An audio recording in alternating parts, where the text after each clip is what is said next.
Bienvenue à Mille et une cultures, votre émission sur la diversité culturelle. Une émission qui s'annonce passionnante. Dans la première partie, on a Dieudonné Ella Oyono, président du Parti québécois.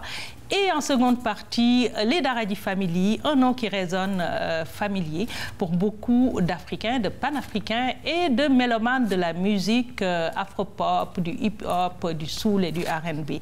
Avec nous en studio actuellement, Dieudonné Oyono. Bonjour Dieudonné. Bonjour Kadi, merci pour l'invitation. Ça me fait plaisir. Dieudonné, vous vous définissez comme un Québécois d'origine gabonaise. Vous êtes président du Parti québécois, on l'a dit tout à l'heure.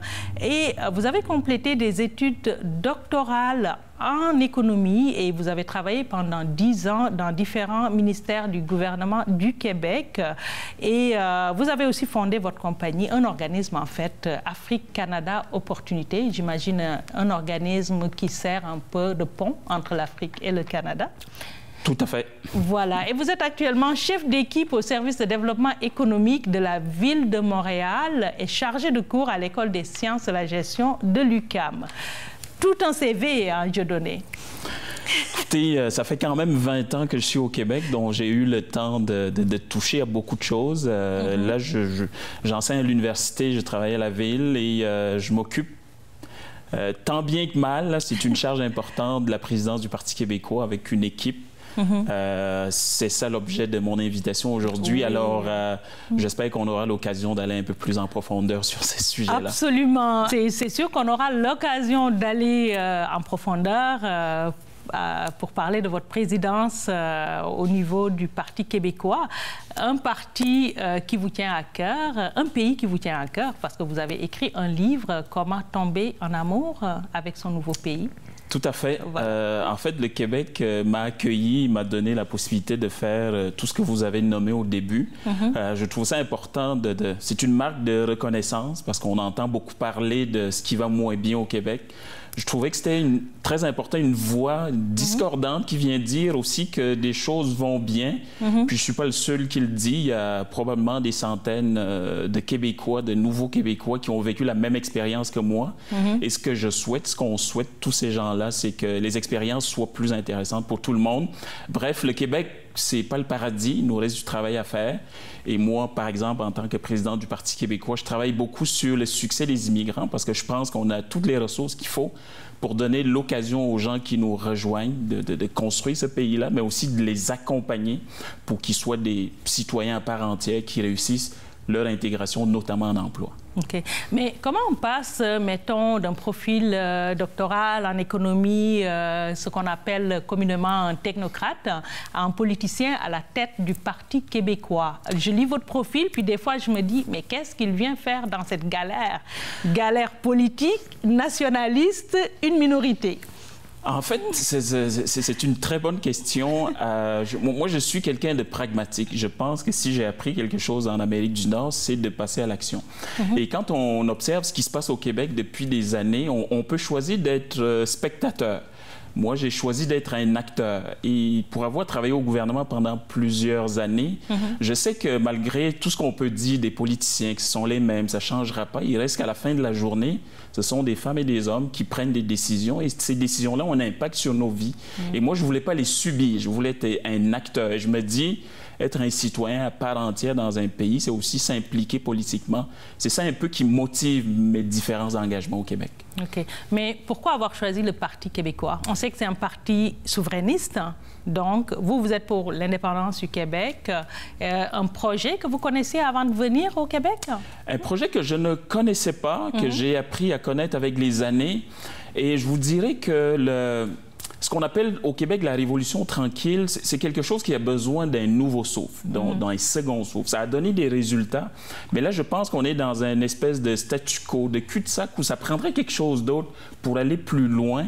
Et je crois que le Parti québécois porte un projet qui est pour l'ensemble des Québécois et qui peut justement nous permettre de donner ce second souffle-là. C'est pour ça que j'ai choisi ce parti. Je partage les valeurs de ce parti-là et je crois honnêtement que quand on regarde la position du Québec en Amérique du Nord, une société francophone, on a besoin de prendre nos propres décisions nous-mêmes et c'est justement ce projet-là que porte ce parti. Dieudonné, moi, quelque chose que j'appréhende pas souvent, c'est quand on me parle de valeurs. Vous savez, les valeurs québécoises et les valeurs du Parti québécois. C'est quoi ces valeurs-là? Nommément, c'est quoi? Ben, ce sont des valeurs universelles, égalité hors-femme, le fait de dire que l'équité, la solidarité, le respect de l'environnement, donc ce sont des valeurs que nous partageons au Québec, la laïcité aussi, la laïcité de l'État et des personnes qui incarnent le pouvoir au sein de l'État québécois. Donc, tout ça fait partie de l'ensemble des valeurs québécoises. OK, des valeurs universelles, tout à fait. En d'autres termes, quoi. Qui ne sont pas nécessairement les mêmes partout, je pense notamment à l'égalité entre les hommes et les femmes, mais qui est très chère au Québec comme valeur. D'accord. Et si on revient au Parti québécois, un parti qui est quand même qui a traversé des soubresauts au cours des années, plusieurs chefs se sont succédés. Vous êtes actuellement en pleine course pour la chefferie.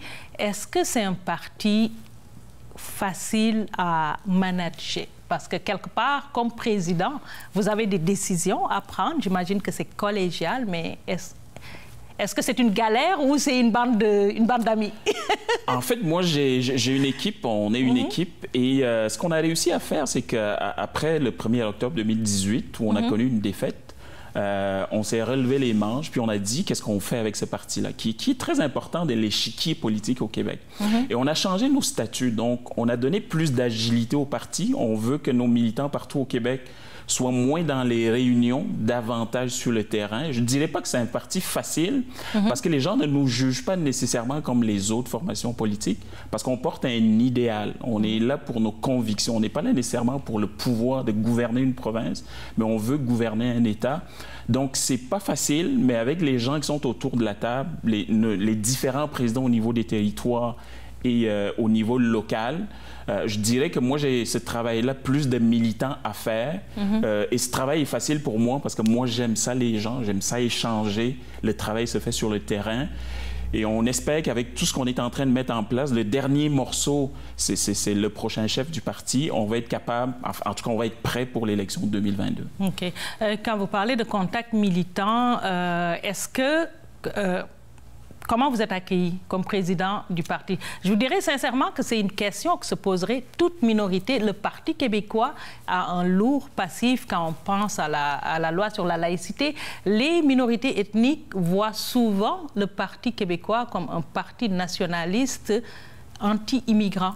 Et on voit que vous êtes Gabonais, vous n'êtes pas né au Québec. Non. Et vous êtes à la tête de ce parti-là. Donc, un mythe qui s'effondre quelque part. Oui, c'est un parti nationaliste. Je pense que les Québécois et Québécoises, notamment des différentes origines, ont intérêt à connaître. Parce que nous, on n'a pas joué dans les dernières années dans ce que moi j'appelle du clientélisme, pour montrer aux gens que vous êtes important pour nous, vous comptez pour nous. Moi, je connais le parti de l'intérieur. Un projet concret que je viens de lancer, c'est le réseau des ambassadeurs du Parti québécois. Donc, c'est l'ensemble des membres du parti qui sont nés à l'étranger ou qui sont nés ici, mais de parents qui sont venus de l'étranger, qui ont décidé en fait, qu'on a sollicité pour qu'ils soient sur le terrain et qu'ils parlent en notre nom. Donc, ça va être des ambassadeurs. Le Parti québécois regorge de tous ces talents-là, mais que les gens ne connaissent pas à l'extérieur. C'est pour ça que les gens, parfois, sont surpris de me voir comme président, parce qu'on n'arrive pas président dans un grand parti comme ça par hasard. C'est parce qu'il y a du travail. C'est parce qu'on travaille avec les gens. Avant le confinement, moi, j'étais parti dans le Bas-Saint-Laurent, à Rimouski, à Rivière-du-Loup, et j'ai été très bien accueilli. J'ai fait 2 rencontres militantes. Alors, les gens qui sont dans le parti ne sont pas surpris de me voir, mais c'est sûr que pour le grand public, c'est un événement, c'est un peu inusité, mais j'incarne ce que le Parti québécois est aujourd'hui en 2020. OK. Est-ce qu'il y a une bonne proportion de racisés, comme on nous appelle maintenant, dans le Parti québécois? Il faut faire une distinction entre, parce que souvent les gens me posent cette question-là, on regarde vos événements. Donc les événements, ce sont les gens qui sont dans les instances du parti. Il y en a relativement moins, mais quand je regarde le membership, donc les membres un peu partout en région, donc partout où il y a des grandes villes, Sherbrooke, Québec, Montréal, Trois-Rivières, on a des gens de la diversité qui sont membres de notre formation politique. OK. Avez-vous une proportion en tête? Je n'ai pas de proportion en tête, mais je vous dirais que mon objectif, c'est que d'ici la fin de l'année, mon réseau d'ambassadeurs d'ambassadeurs. Ça va être une trentaine de personnes donc, qui ont levé la main puis qui vont sillonner le Québec pour parler au nom du parti. Donc, qui vont être des représentants officiels du parti. Qui vont vendre le projet du parti. Qui vont parler de notre projet, qui vont aussi, et ça j'insiste beaucoup là-dessus également, les gens qui arrivent de l'étranger ont souvent des enjeux que les partis politiques ont du mal parfois à cerner, dont le travail de ces gens-là aussi avec moi, c'est de mieux comprendre les enjeux que vivent les gens issus de la diversité pour que notre formation politique prenne position, demande par exemple au gouvernement de prendre certaines décisions.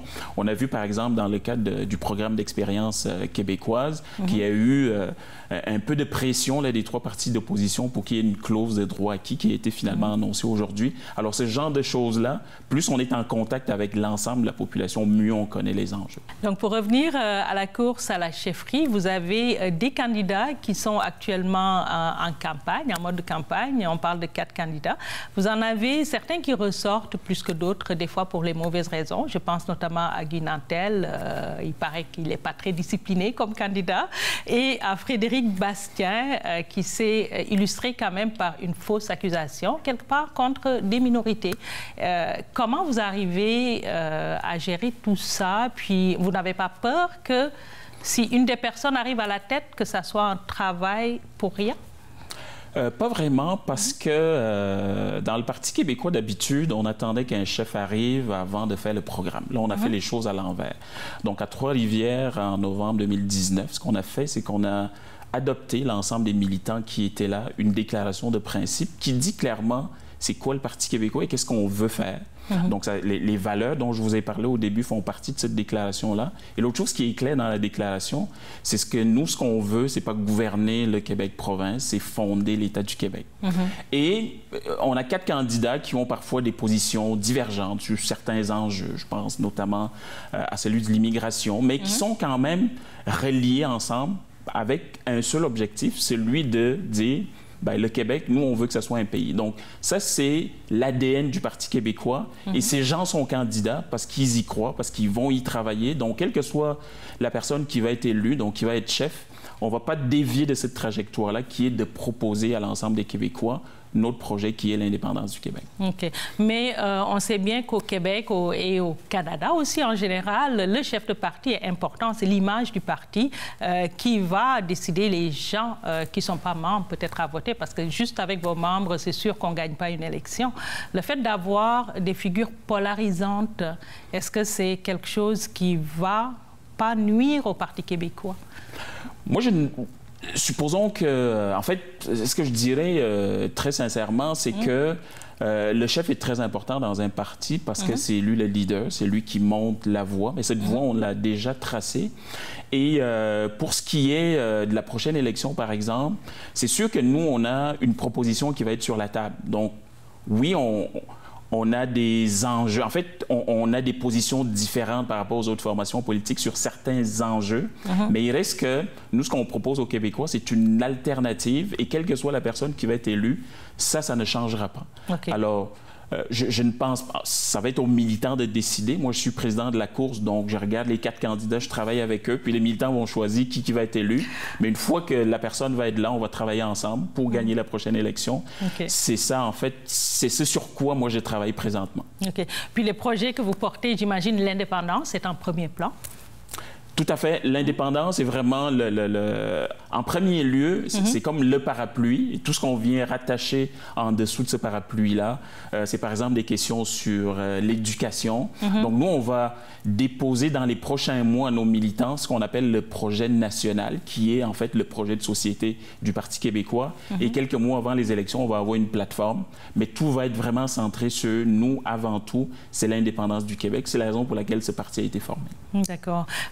Puis Dieudonné et Ono, parlant de vous personnellement, à la fin de tout ça ou pendant tout ça, des projets, des ambitions, vous allez être candidat, j'imagine, aux prochaines élections. En fait, pour l'instant, moi, j'ai un mandat avec beaucoup de travail à faire. Les élections sont dans 2 ans et demi à peu près, donc je ne présume pas encore dans 2 ans et demi qu'est-ce que je vais faire. Moi, ce que je veux réussir, c'est le virage que le parti a fait, de se recentrer sur l'indépendance, de terminer la course à la chefferie en tant que président de la course. Puis une fois que tout ça va être fait, de travailler avec la commission politique pour déposer le projet de société, qui est le projet national. Puis quand tout ça va être derrière nous, on va être probablement proche des élections. À ce moment-là, je regarderai ça va être quoi mon rôle. Mais présentement, je n'ai pas de projet au-delà de cette échéance-là. D'accord. Merci Dieudonné. En tout cas, on te souhaite tout bon. C'est toujours bien de voir une belle représentativité de la diversité. Et comme tu l'as dit, il ne faut pas subir les choses. Il faut aller là où ça se change. Tout à fait. Merci pour l'invitation. Puis moi, je lance un appel à tous les gens qui sont venus d'ailleurs, qui sont avec nous au Québec, à s'impliquer, pas juste en politique, mais dans leur milieu aussi, parce qu'on peut vraiment faire une différence en s'impliquant. Merci encore. On va céder la place maintenant à notre chroniqueuse culture, tendance et mode, Myriam Matondo. Myriam, on dit quoi? Avec le beau temps qu'il fait, on a envie d'être dehors et le contexte sanitaire actuel nous invite à explorer, à découvrir ou à redécouvrir nos régions et nos villes. Les circuits urbains et patrimoniaux sont parfaits pour cela. À Laval, muni de votre application Parcourir Laval, vous irez à la découverte de l'histoire des quartiers lavallois. 6 parcours vous sont offerts. L'abord à Plouffe, le vieux Saint-Martin, le vieux Sainte-Rose, le vieux Saint-Vincent-de-Paul, le parcours Croix de Chemin et Calvaire et enfin Saint-François-de-Sales qui est une nouveauté de 2020. Surveillez également la reprise des activités du réseau Artistes via leur site internet artistes.com. Soyez à l'affût notamment de leur virée patrimoniale à la découverte des quartiers lavallois. Par exemple, le voyage à travers le temps au cœur du vieux Sainte-Rose. Vous découvrirez alors l'histoire derrière l'église Sainte-Rose de Lima, celle du bâtiment de l'actuel centre d'art ou encore l'histoire de la rue des Patriotes. À surveiller donc. Plus au nord, dans la MRC des Pays d'en Haut, vous avez également des circuits patrimoniaux qui vous sont offerts, parmi lesquels celui de la découverte des grands développeurs d'ici, qui a un parcours de près de 26 km à la découverte de Piémont, Sainte-Adèle, Sainte-Marguerite-du-Lac-Masson et de l'Estérel. Des histoires de bâtisseurs à découvrir avec, entre autres, celle du premier instructeur professionnel de ski au Canada, Émile Cauchamp, qui était d'origine suisse. Donc, à découvrir à l'aide de votre téléphone intelligent via l'application Balado Découverte, qui est une application qui propose des circuits interactifs guidés par GPS. Vous pourrez profiter des circuits urbains du musée McCord aussi, qui vous propose des activités gratuites en plein air au centre-ville de Montréal. Ces circuits, notamment celui du quartier ouvrier de Griffintown, qui témoigne de la mutation de Montréal au XXe siècle, sont disponibles sur l'application du musée. Allez également à la découverte de l'exposition photographique Va jouer dehors sur l'avenue McGill College et faites une pause dans la forêt urbaine, qui est une transformation de la rue Victoria en une rue piétonne, offrant ainsi aux visiteurs un parc éphémère aux couleurs vibrantes avec un immobilier urbain et une ambiance détendue. Ce petit havre de paix reste en place jusqu'à l'automne. N'oubliez pas que pour vos activités culturelles et vos loisirs, les sites tels que la ville de Laval et celui de Signé-Laval sont une excellente source d'inspiration. Dans la seconde partie de notre émission, nous allons recevoir 2 mégastars d'origine africaine, des gens dont le nom résonne quand on parle de musique panafricaine, les Daraji Family, Fada Freddy et Ndongo Di. Ils sont d'abord connus pour l'amour de leur pays. Ils ont été nommés ambassadeurs de la destination Sénégal.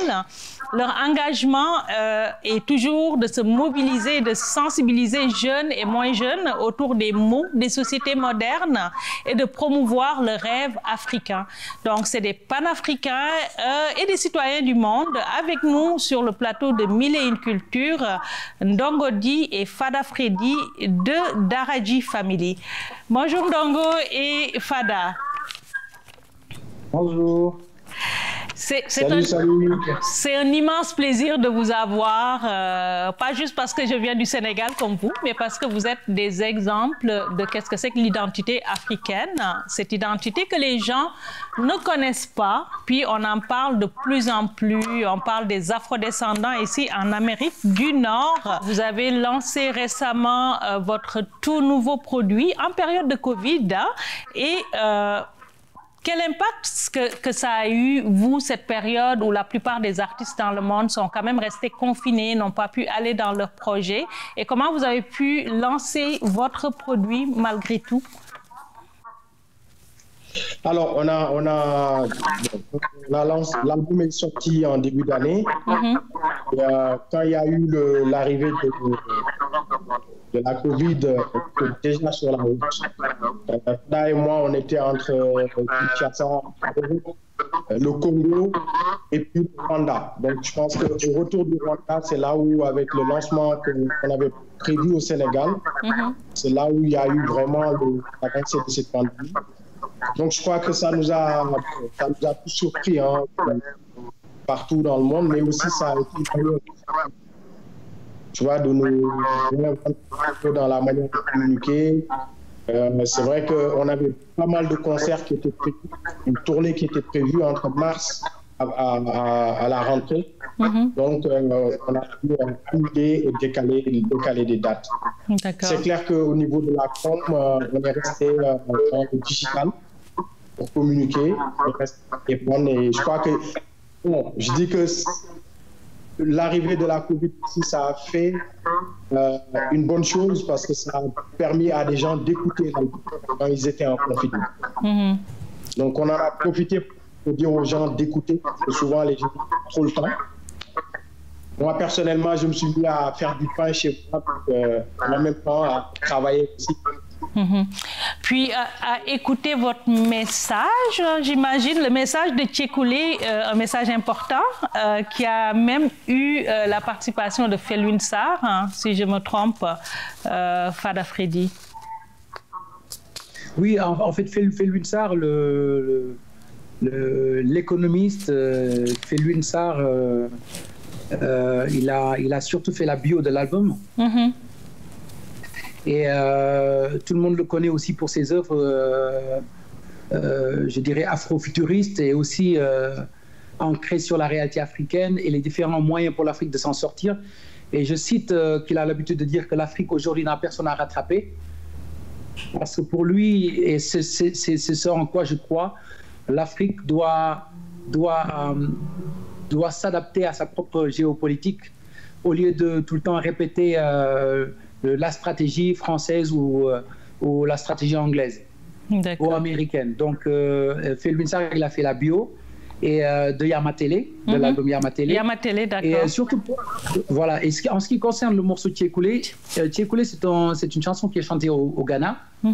Et c'est une chanson qui appelle à l'unisson. Donc, c'est une chanson avec des questions et des réponses. Et pour nous, Tchékoulé, ça permet un peu de fédérer le monde à l'heure où on parle de Black Lives Matter, où on parle de justement la place des uns et des autres dans ce monde et du regard des autres, un regard qui parfois peut être un regard avec des préjugés. Alors, Ndongo-Di, vous avez dit quelque chose d'extrêmement important. Il faut savoir écouter et je pense que dans vos albums, c'est un mot qui est important, écouter. Vous passez plein de messages suivant toutes vos productions le long des années. Et l'album Yamatele n'y coupe pas, biofacé par Felwine Sarr, une entité dans son domaine, et avec des morceaux comme Tchékoulé. Qu'est-ce qu'il faut comprendre quand on écoute Yamatele? Ce qu'il faut comprendre, c'est que quand on écoute, le message qui revient, c'est qu'il faut s'écouter d'abord. Et parce qu'aujourd'hui, les gens ne s'écoutent plus, les gens sont... Enfin, à un moment donné, on est dans un monde qui est très hyper connecté. Donc, du coup, on a tous perdu le sens d'écoute, le sens de s'écouter aussi. Donc, je pense que le message général de l'album, au final, c'est ça. On le place dans un contexte de de la valorisation de l'humain, quoi, au final. Et justement, le message qui est dans Tchékoulé, c'est un message qui traverse le temps, parce qu'on a pris des ingrédients de l'histoire, par exemple, parce que c'est un morceau qui vient du Ghana, qui a été un chant populaire, mais qui a été combiné avec des chansons kasak d'initiation au Sénégal, pour finalement donner ce morceau Tchékoulé qui est vraiment très futuristique dans la manière dont on a réalisé le clip. Mais en général, le morceau, le concept de Yamatele, qui était un personnage des années 80 dans un dessin animé qui s'appelait 11 pour une coupe. Donc Yamatele, c'est un personnage qui avait une télévision au niveau de son ventre.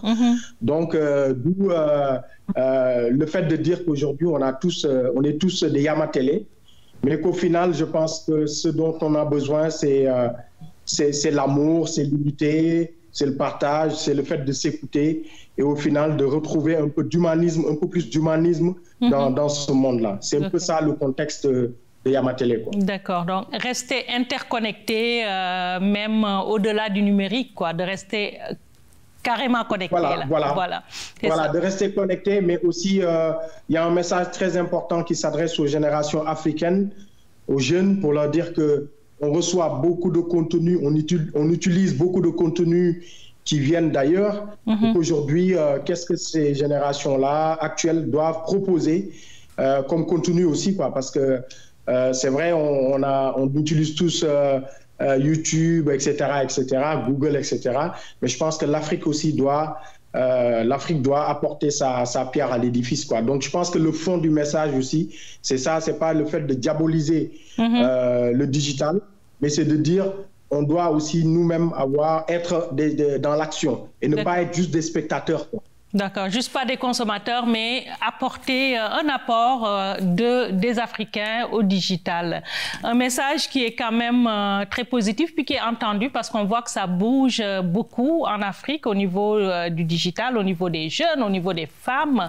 Moi, je suis épatée quand je vais sur le net, puis je vois ce qui se passe. Mais on pourrait parler des heures. Malheureusement, on arrive à la fin de l'entrevue. Alors, Fada... Oui, déjà. Voilà, donc, Fada, on vous attend au Québec. On vous voit quand?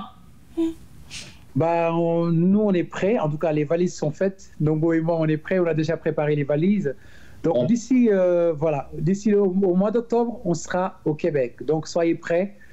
Le Daradi Family sera dans la place avec que des bonnes vibrations et que de l'humanité. Voilà.